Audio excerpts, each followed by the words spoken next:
तुम इंस्टाग्राम पे सिर्फ एक रीजन की वजह से ग्रो नहीं कर पा रहे हो और 90% से ज्यादा क्रिएटर्स को नहीं पता है सिर्फ इस सिंगल हैक के बारे में।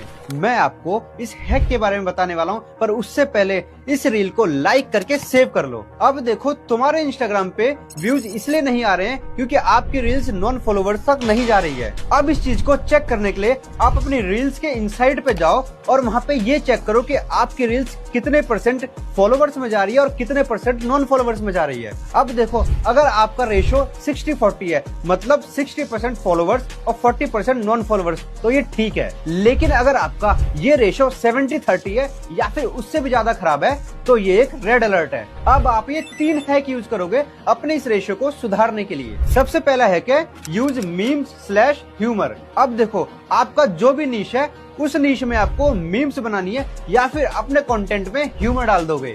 अब इससे होता क्या है, लोगों को ये कंटेंट बहुत रिलेटेबल लगता है और इसके वजह से कंटेंट ज्यादा शेयर होता है। अब ज्यादा शेयर होंगे मतलब ज्यादा रीच, तो ये लो चली गई आपकी रील्स नॉन फॉलोवर्स में। दूसरा हैक है चेंजिंग द फॉर्मेट। मैं जैसे रील बना रहा हूँ इस रील को बोलते हैं टॉकिंग हेड फॉर्मेट। अगर मैं आगे माइक लगा के और दूसरी तरफ देख के बोलूंगा तो इसे बोलेंगे पॉडकास्ट फॉर्मेट। ऐसे ही बहुत सारे फॉर्मेट होते हैं जिसे तुम ट्राई कर सकते हो अपनी रीच बढ़ाने में। अगर इन सारे फॉर्मेट्स का लिंक चाहिए तो मुझे कमेंट कर दो फॉर्मेट। अब देखो तुमने अगर 50 या 100 से ज्यादा रील्स बना रखी है तो उनमें से कोई 1 या 2 रील्स वायरल गई होंगी, तो अगर आप उस रील को री अपलोड कर दोगे तो दोबारा से वायरल चली जाएगी और फॉलोवर्स लेकर आएगी। मैंने खुद अपनी एक रील को री अपलोड करके 20,000 एक्स्ट्रा फॉलोवर्स गेन किए थे। अगर तुम ये 3 हैक्स यूज करोगे अगले 2 हफ्तों के लिए तो आपकी पूरी रीच वापस आ जाएगी। अगर बात फिर भी न बने तो मेरी कम्युनिटी में आ जाओ, मैं तुम्हारा प्रोफाइल रिव्यू कर दूंगा। अगर तुम्हें सारे रिसोर्सेज का लिंक चाहिए तो जल्दी से कमेंट कर दो क्रिएटर।